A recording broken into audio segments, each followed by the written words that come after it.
Friends ಎಲ್ಲರಿಗೂ ನಮಸ್ಕಾರ. Welcome to S M Kannada channel. ಇವತ್ತು ಭಾರ್ಗವಿ LLB ಸೀರಿಯಲ್ನಲ್ಲಿ ಏನಾಗುತ್ತೆ ಅಂತ ನೋಡೋಣ ಬನ್ನಿ.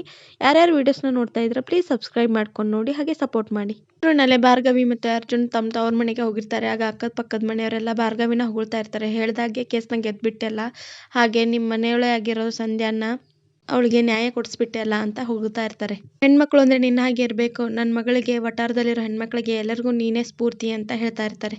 ಆಮೇಲೆ ಒಬ್ರು ಅಜ್ಜಿ ಕುಂಬಳಕಾಯಿನ ದೃಷ್ಟಿ ತೆಗಿಯೋಕ್ಕೆ ತಗೊಂಬಂದು, ನಮ್ಮಂಥ ಬಡವ್ರಿಗೂ ನ್ಯಾಯ ಕೊಡಿಸೋ ಶಕ್ತಿ ಇದೆ ಅಂತ ತೋರಿಸ್ಕೊಟ್ಟವಳು ನೀನು, ನಮ್ಗೆ ಧೈರ್ಯ ತುಂಬಿದವಳು ನೀನು ಅಂತ ಹೇಳಿ ಅವಳನ್ನ ಆರತಿ ಮಾಡ್ತಾ ಇರ್ತಾರೆ.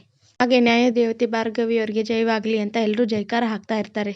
ಈ ಕಡೆ ಜೈಲಲ್ಲಿ ವಿಕ್ಕಿ ಗೋಳಾಡ್ತಾ ಇರ್ತಾನೆ. ಆಗ ಅವನ ಜೊತೆ ಇರೋ ಜೈಲಲ್ಲಿರೋನು ಅವನ ಜಾಗಕ್ಕೆ ಕುಂತಿದ್ದಾನೆ ಅಂತ, ಇದು ನನ್ನ ಜಾಗ, ಆ ಕಡೆ ಹೋಗು ಅಂತ ಹೇಳ್ತಾನೆ. ಆಗ ವಿಕ್ಕಿ ಇದೇನು ಅರಮನೆನಾ ಇಲ್ಲ ಲಾಡ್ಜಾ ಜಾಗ ಬುಕ್ ಮಾಡೋಕೆ ಅಂತ ಹೇಳ್ತಾನೆ. ಆಗ ಏನು ಗುರು, ಈ ಸೆರೆಮನೆನೇ ಅರಮನೆ ಅಂತ ಬದುಕಬೇಕು ನಾವು, ಏನು MLA MP ಮಗನ ಥರ ಆಡ್ತಾ ಇದೆಯಾ, ನೀನು ಹುಟ್ಟಿದ ತಕ್ಷಣ ಚಿನ್ನ ಸ್ಪೂನ್ ಬಾಯಲ್ಲಿ ಇಟ್ಕೊಂಡು ಹುಟ್ಬಿಟ್ಟಿದೀಯಾ ಅಂತಾನೆ. ಆಗ ವಿಕ್ಕಿ ಮನಸ್ಸಲ್ಲೇ MLA ಮಗನೇ, ಆದರೆ ಅದರಿಂದ 3 ಕಾಸಿನ ಉಪಯೋಗನೂ ಇಲ್ಲ ಅನ್ಕೋತಾ ಇರ್ತಾನೆ. ಈಗ ಪೊಲೀಸ್ನವ್ನು ಬಂದು ಊಟ ತಗೊಳ್ರು ಅಂತ ಕೊಟ್ಬಿಟ್ಟು ಹೋಗ್ತಾರೆ. ಆಗ ಅವನ ಜೊತೆಲಿದ್ದವನು ಬಾಗುರು ಊಟ ಮಾಡೋಣ ಅಂತ ಹೇಳ್ತಾನೆ. ಆಗ ವಿಕ್ಕಿ ಛೇ ಇದನ್ನು ನಾನು ಊಟ ಮಾಡೋದಾ ಅಂತಿರ್ತಾನೆ. ಆಗ ಇನ್ಸ್ಪೆಕ್ಟರ್ ಅಲ್ಲಿಗೆ ಬರ್ತಾರೆ. ಆಗ ವಿಕ್ಕಿ ಆ ವಿಜಯ್ ಕುಮಾರ್ ಎಲ್ಲಿ, ಸರಿ ಅವನ್ನ ಅಂತ ಕೇಳ್ತಾನೆ. ಆಗ ಪೊಲೀಸ್ನವರು ಅವ್ರು ಇವತ್ತು ಡ್ಯೂಟಿಗೆ ಬಂದಿಲ್ಲ ಸರ್ ಅಂತಾರೆ. ಆಗ ವಿಕ್ಕಿ ಮೊದಲು ಈ ಸೆಲ್ ಚೇಂಜ್ ಮಾಡ್ರಿ, ಅವ್ರ ಜೊತೆ ಶೇರಿಂಗಲ್ಲಿ ಇರೋಕ್ಕಾಗಲ್ಲ, ನನಗೆ ಈ ಊಟನೂ ಬೇಡ, ಬೇರೆ ಬಿರಿಯಾನಿ ತರಿಸಿ ಅಂತ ಹೇಳ್ತಾನೆ. ವಿಕ್ಕಿ ಜೊತೆಲಿ ಇರೋನು ಜೈಲಿಗೆ ಬಂದಿದ್ಯೋ ಟೂರಿಗೆ ಬಂದಿದ್ಯೋ, ಬಾ ಇದನ್ನೇ ತಿನ್ನು ಅಂತ ಹೇಳ್ತಾನೆ. ಆಗ ಇನ್ಸ್ಪೆಕ್ಟರ್ ಸುಮ್ಮನೆ ಇರು ಅಂತ ಗದರಿಸ್ತಾನೆ. ಆಗ ವಿಕ್ಕಿ ಮೊದಲು ನಾ ಹೇಳಿದ ಕೆಲಸ ಮಾಡು, ನನಗಿಲ್ಲಿ ಇರೋಕೆ ಆಗ್ತಾ ಇಲ್ಲಯ್ಯ ಅಂತಾನೆ. ಆಗ ಇನ್ಸ್ಪೆಕ್ಟರ್ ಸ್ವಲ್ಪ ಮೆಲ್ಲಗೆ ಮಾತಾಡಿ ಸರ್, ಪ್ರತಾಪ್ ಸರ್ ಇಲ್ಲೇ ಇದ್ದಾರೆ ಅಂತಾನೆ. ಆಗ ವಿಕ್ಕಿ ಇವಾಗೇನು ನಾನು ಹಸ್ಕೊಂಡು ಸಾಯ್ಬೇಕಾ ಅಂತಾನೆ. ಇನ್ಸ್ಪೆಕ್ಟರ್ ಬರೀ ಪ್ರತಾಪ್ ಸರ್ ಹೆಸರು ಹೇಳ್ತಾರೋದ್ರಿಂದ ವಿಕ್ಕಿ ಕೋಪ ಮಾಡ್ಕೊಂಡು, ಈ ಥರ ಹೇಳೋಕ್ಕೇನ್ರಿ ನಮ್ಮಪ್ಪ ನಿಮ್ಗೆ ದುಡ್ಡು ಕೊಟ್ಟಿರೋದು ಅಂತ ಕೇಳ್ತಾನೆ. ಇನ್ಸ್ಪೆಕ್ಟರ್ ಸುಮ್ಮನೆ ಇರಿ ಸರ್, ನಿಮ್ಮ ಅಪ್ಪನ ಪದವಿ ಯಾವ ಕ್ಷಣದಲ್ಲಿ ಬೇಕಾದರೂ ಹೋಗ್ಬೋದು, ನೀವು ಅನ್ಕೊಂಡಂಗೆ ಏನೂ ಇಲ್ಲ ಅಂತ ಹೇಳಿ ಸುಮ್ಮನಾಗಿಸ್ತಾನೆ. ಈ ಕಡೆ ಭಾರ್ಗವಿಯವ್ರ ಅಪ್ಪ ಅಮ್ಮ ಪೂರ್ಣಿ ಭಾರ್ಗವಿ ಗಂಡ ಇದಕ್ಕಿದ್ದಂಗೆ ಅಳಿಯಂದ್ರು ಬಂದ್ಬಿಟ್ರು, ನಂಗೆ ಯಾಕೋ ಕೈಕಾಲೇ ಆಡ್ತಾ ಇಲ್ಲ ಅಂತಾರೆ. ಆಗ ಅವ್ನ ಹೆಂಡ್ತಿ, ಯಾಕ್ರಿ ಅರ್ಜುನ್ ಮೇಲೆ ನಿಮ್ಗೆ ಏನಾದರೂ ಕೋಪನಾ ಕೇಳ್ತಾಳೆ. ಆಗ ಚೇಚೆ ಹಾಗೇನಿಲ್ಲ, ಅವ್ರನ್ನ ನಾನು ಅಳಿಯಂದ್ರು ಅಂತ ಎಂದೋ ಒಪ್ಕೊಂಡ್ಬಿಟ್ಟಿದ್ದೀನಿ ಅಂತಾನೆ. ಇಲ್ಲೇ ಅವ್ರು ಶ್ರೀಮಂತರ ಮನೆಯವರು, ಈ ಥರ ಎಲ್ಲ ಹೊಂದುತ್ತೋ ಇಲ್ವೋ, ಅದಕ್ಕೆ ಮೊದಲೇ ಹೇಳಿದ್ರೆ ನಾನು ಏನಾದರೂ ವ್ಯವಸ್ಥೆ ಮಾಡ್ತಿದ್ದೆ ಅಂತ ಹೇಳ್ತಿರ್ತಾನೆ. ಆಗ ಅರ್ಜುನ್ ಪಂಚೆ ಉಟ್ಕೋತಾ ಇರ್ತಾನೆ. ಏನು ಮಾಡ್ತಾ ಇದ್ದೀರಾ ಅಳಿಯಂದ್ರೆ ಅಂತ ಕೇಳ್ತಾರೆ. ಆಗ ನಿಮ್ಮನ್ನು ಕೇಳಿದೆ, ನಿಮ್ಮ ಪಂಚೆ ಉಟ್ಕೊಂಡ್ಬಿಟ್ಟೆ ಅಂತ ಹೇಳ್ತಾನೆ. ಆಗ ಭಾರ್ಗವಿಯರಪ್ಪ, ನಿಮ್ಗೆ ಮೊದಲೇ ಹೇಳಿದ್ರೆ ಕುಮಾರಂಗೂ ಕಿಟ್ಟಿಗೂ ಹೇಳಿ ಹೊಸ ಪಂಚೆನೇ ತರಿಸ್ಕೊಡ್ತಿದ್ದೆ ಅಂತಾನೆ. ಅರ್ಜುನ್ ಚೇಚೆ ಹಾಗೇನಿಲ್ಲ, ನಂಗೆ ಹೊಸ ಪಂಚೆ ಏನು ಬೇಕಾಗಿಲ್ಲ, ನೀವು ಉಟ್ಕೊಂಡು ಎಷ್ಟು ಚೆನ್ನಾಗಿ ಕಾಣ್ತಾ ಇದ್ದೀರಾ, ನನಗೂ ಉಟ್ಕೋಬೇಕು ಅನ್ನಿಸ್ತು, ಆದರೆ ನಂಗೆ ಉಟ್ಕೊಳಕ್ಕೆ ಬರ್ತಾ ಇಲ್ಲ ಅಂತ ಹೇಳ್ತಾನೆ. ಆಗ ಭಾರ್ಗವಿಯವರಪ್ಪ ಅವನಿಗೆ ಪಂಚೆ ಉಡಿಸ್ತಾರೆ. ಆಗ ಅರ್ಜುನ್, ನೋಡಿ ನಂಗೆ ಹಾಯಾಗಿ ಅನಿಸ್ತಾ ಇದೆ ಈ ಪಂಚೆ, ಇಲ್ಲಿ ನಾನು ಇಲ್ಲೇ ಮಲ್ಕೊಂಡ್ಬಿಡ್ತೀನಿ ಅಂತ ಕೂತ್ಕೋತಾರೆ. ಆಗ ಭಾರ್ಗವಿಯವರಮ್ಮ, ಅಳಿಯಂದ್ರೆ ಇಲ್ಲಿ ಬೇಡ, ಆ ರೂಮಲ್ಲಿ ಮಂಚ ಇದೆ ಅಲ್ಲಿ ಮಲ್ಕೊಳ್ಳಿ ಅಂತ ಹೇಳ್ತಾನೆ. ಆಗ ಅರ್ಜುನ್, ಮತ್ತೆ ನೀವು ಈ ಥರ ಎಲ್ಲ ಹೇಳಿದ್ರೆ ನಂಗೆ ಬೇಜಾರಾಗುತ್ತೆ ನೋಡಿ ಅಂತಾರೆ. ಆಗ ಭಾರ್ಗವಿಯವರಪ್ಪ, ಅಲ್ಲ ನಿಮ್ಗೆ ಇದೆಲ್ಲ ಅಭ್ಯಾಸ ಇಲ್ವಲ್ಲ ಅದಕ್ಕೆ ಅಂತಾನೆ. ಆಗ ಅರ್ಜುನ್, ಇದೆಲ್ಲ ಅಭ್ಯಾಸ ಮಾಡ್ಕೋತೀನಿ, ಅಲ್ಲ ಅಷ್ಟಕ್ಕೂ ಇಲ್ಲೇನು ಕಮ್ಮಿ ಆಗಿದೆ ಹೇಳಿ, ಒಳ್ಳೆ ಗಾಳಿ ಆಡೋ ಲುಂಗಿ, ಚಿಗಿರೋ ಚಾಪಿಯ ಹೊದಿಕೆ, ಮನೆ ತುಂಬ ಎಷ್ಟೊಂದು ಪ್ರೀತಿಸೋ ಜನ, ಅತ್ತೆ ಮಾಡಿ ಬಡಿಸೋ ರುಚಿಯಾದ ಊಟ, ಇನ್ನೇನು ಬೇಕು ಮಾವ ಅಂತಾನೆ. ತಲೆ ನಿದ್ದೆ ಮಾಡಿಬಿಡ್ಬೋದು, ನನ್ನ ಬಗ್ಗೆ ಏನೂ ಚಿಂತೆ ಮಾಡಬೇಡಿ, ಹೋಗಿ ಮಾವ ಅಂತ ಕಳಿಸ್ತಾನೆ. ಆಗ ಭಾರ್ಗವಿ ಅವ್ರು ಹೋಗಿದ ತಕ್ಷಣ ಸುಮ್ಮನೆ ನಿಂತ್ಕೊಂಡಿರ್ತಾಳೆ. ಆಗ ಪಾರ್ಥ, ಯಾಕೆ ಸುಮ್ಮನೆ ನಿಂತ್ಕೊಂಡಿದ್ದೀರಾ ಅಂತ ಕೇಳ್ತಾನೆ. ಆಗ ಭಾರ್ಗವಿ, ಅಪ್ಪ ಅಮ್ಮ ಹೇಳಿದ್ದು ನನಗೂ ಸರಿ ಅನ್ನಿಸ್ತು, ಚಿಕ್ಕ ವಯಸ್ಸಿಂದನೂ ರಾಜ್ಕುಮಾರನ ಥರ ಆರಾಮಾಗಿ ಬೆಳೆದವರು, ಆದರೆ ಈಗ ಅಂತ ದೊಡ್ಡ ಅರಮನೆ ಬಿಟ್ಟು ನನ್ನ ಜೊತೆ ಬಂದಿದ್ದೀರಾ ಅಂತಾಳೆ. ನನಗೆ ಇದೆಲ್ಲ ಅಡ್ಜಸ್ಟ್ ಆಗುತ್ತಾ ಇಲ್ವೋ ಅಂತ ಭಯ ಆಗ್ತಾ ಇದೆ ಅಂತಾಳೆ. ಆಗ ಅರ್ಜುನ್, ನೋಡಿ ಭಾರ್ಗವಿಯವರೇ, ಮನೆ ಅನ್ನೋದು ಜಾಗದಿಂದ ಅಲ್ಲ ಜನರಿಂದ ಪರಿಪೂರ್ಣ ಆಗುತ್ತೆ, ಈ ನನ್ನ ಮುದ್ದು ಮಹಾರಾಣಿ ಎಲ್ಲಿರ್ತಾರೋ ಅದೇ ನನ್ನ ಅರಮನೆ, ನನ್ನ ಬಗ್ಗೆ ತಲೆ ಕೆಡಿಸ್ಕೋಬೇಡಿ, ತುಂಬ ದಿನದ ನಂತರ ಅಪ್ಪ ಅಮ್ಮನ ಜೊತೆ ಇರೋ ಅವಕಾಶ ಸಿಕ್ಕಿದೆ, ಆರಾಮಾಗಿರಿ ಅಂತಾನೆ. ಆಗ ಭಾರ್ಗವಿ, ನನ್ನ ಈ ಪುಟ್ಟ ಪ್ರಪಂಚಕ್ಕೆ ಸ್ವಾಗತ ಸುಸ್ವಾಗತ ಅಂತಾಳೆ.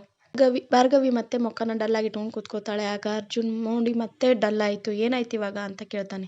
ಭಾರ್ಗವಿ, ಪಾರ್ಥ, ನನ್ನ ಮನೆಯಲ್ಲಿ ನನ್ನವ್ರ ನಡುವೆ ಇದ್ದರೂ ನಂಗೆ ಆ ಮನೆಯೇ ನೆನಪಾಗ್ತಿದೆ ಅಂತಾಳೆ.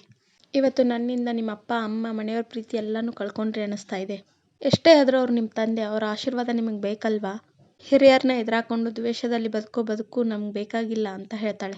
ಅರ್ಜುನ್, ನಿಮ್ಮ ನೋವು ನಂಗೆ ಅರ್ಥ ಆಗುತ್ತೆ, ಆದರೆ ನಾನು ಇಲ್ಲಿಗೆ ಬಂದಿರೋದು ಅವ್ರ ಮೇಲಿರೋ ಮುನ್ಸು ಕೋಪದಿಂದ ಅಲ್ಲ, ಅವ್ರ ಮೇಲಿರೋ ಪ್ರೀತಿಯಿಂದ. ನೋಡಿ, ಕೋಪದಲ್ಲಿ ಏನಾದರೂ ಅಪ್ಪನೇ ಹೊರಟೋಗಿದ್ರೆ ಮನೆಯಿಂದ ಅವಾಗ ಏನು ಮಾಡಬೇಕಿತ್ತು, ಅದಕ್ಕೆ ಒಂದು ಸ್ವಲ್ಪ ದಿನ ಕೋಪ ಕಡಿಮೆ ಆಗೋ ತನಕ ನಾವೇ ಆಚೆ ಬಂದ್ರಾಯ್ತು ಅಂತ ಬಂದೆ ಅಂತ ಹೇಳ್ತಾನೆ. ಆಮೇಲೆ ಒಂದು ಸ್ವಲ್ಪ ಹೊತ್ತಿಗೆ ಕತ್ತು ನೋಯ್ತಾ ಇದೆ ಅಂತ ನಾಟಕ ಮಾಡೋಕ್ಕೆ ಶುರು ಮಾಡ್ತಾನೆ. ದಿಮ್ ಚೇಂಜ್ ಮಾಡಲಾ ಅಂತ ಭಾರ್ಗವಿ ಕೇಳ್ತಾಳೆ. ಆ ದಿಮ್ ಬೇಡ ಈ ದಿಮ್ ಬೇಕು ಅಂತ ಅವಳು ತೊಡೆ ಮೇಲೇ ಮಲ್ಕೋತಾನೆ. ಭಾರ್ಗವಿ ನೋಡ್ತಾಳೆ ಸವರ್ತಾ ಅವನ ತಲೆ ಮೇಲೇನೆ ತಲೆ ಇಟ್ಟು ಮಲ್ಕೋತಾಳೆ. ಈ ಕಡೆ ಕುಮಾರ ಮತ್ತೆ ಕಿಟ್ಟಿ ಕೊಂಡು ಕಿತ್ತಾಡ್ತಾ ಇರ್ತಾರೆ ತಿನ್ನೋ ಸಲುವಾಗಿ. ಆಗ ಪೇಪರ್ ಅಲ್ಲಿ ಕಳ್ಳ ಒಳ್ಳೆ ವೇಷ ಹಾಕೊಂಡ್ ಬಂದು ಕಳ್ತನ ಮಾಡ್ತಾ ಇರೋದನ್ನ ಪೇಪರ್ ಅಲ್ಲಿ ಓದ್ತಾ ಇರ್ತಾರೆ. ಅದೇ ಸಮಯಕ್ಕೆ ಶ್ರೀಮಂತ ಅಲ್ಲಿಗೆ ಬರ್ತಾನೆ. ಕುಮಾರ ಮತ್ತೆ ಕಿಟ್ಟಿ ಅವನ್ನ ನೋಡಿ ಗಾಬರಿಯಿಂದ ಎದ್ದು ನಿಂತ್ಕೋತಾರೆ. ಆಗ ಶ್ರೀಮಂತ ಮನಸ್ಸಲ್ಲಿ ಈ ನನ್ ಮಕ್ಳೇನು ನನ್ನ ನೋಡಿ ಗರಾಬರ್ದೋಡಂಗೆ ನಿಂತ್ಕೊಂಡ್ಬಿಟ್ಟಿದಾರಲ್ಲ ಅಂತ ಅನ್ಕೋತಿರ್ತಾನೆ. ಶ್ರೀಮಂತ ಸುಮ್ನೆ ಅವ್ರ ಮುಂದೆ ಬಿಲ್ಡಪ್ ಕೊಡಕ್ಕೆ ಹಲೋ ಎಕ್ಸ್ಕ್ಯೂಸ್ ಮೀ ಅಂತಾರೆ. ಆಗ ಅವರು ಯಾರ್ ಬೇಕಾಗಿತ್ತು ಅಂತ ಕೇಳ್ತಾನೆ. ನನ್ನ ಹೆಸರು ಶ್ರೀಮಂತ ಅಂತಾನೆ.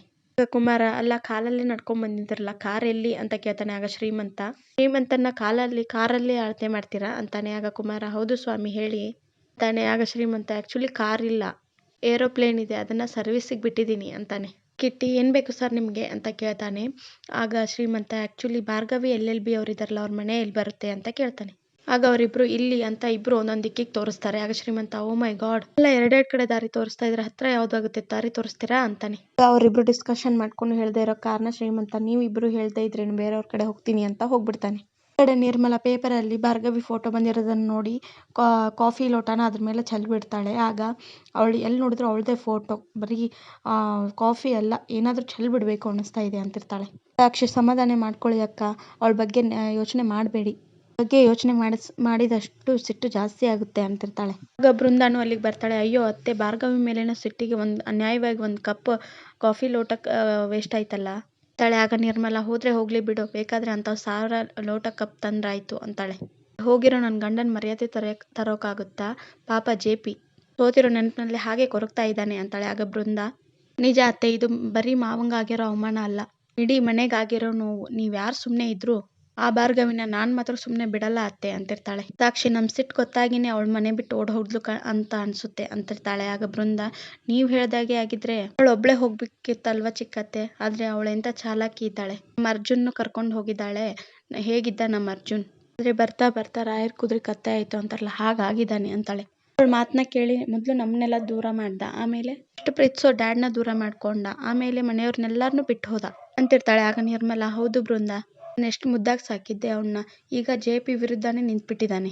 ಅವ್ನ್ ನನ್ ಮಗ ಅಂತ ಹೇಳ್ಕೊಳಕ್ಕೆ ಕರಳು ಕಿವುಚ್ದಂಗ ಆಗ್ತಾ ಇದೆ ಅಂತಾಳೆ. ಆಗ ಸಾಕ್ಷಿ ಅಲ್ಲ ಅಕ್ಕ ಇಲ್ಲೇನ್ ಕಮ್ಮಿ ಆಗಿತ್ತು ಆ ಭಾರ್ಗವಿ ಜೊತೆ ಸೇರಿ ನಮ್ಗೆಲ್ಲರಿಗೂ ನೋವು ಕೊಡ್ತಾ ಇದ್ದಾನೆ ಅಂತ ಹೇಳ್ತಾಳೆ. ಆಗ ಬೃಂದಾ ಕತೆ ಇದೆಲ್ಲ ನಡೆಯೋದು ಆ ಭಾರ್ಗವಿ ಬಣ್ಣ ಬಯಲಾಗೋವರೆಗೂ ಅಷ್ಟೇನೆ.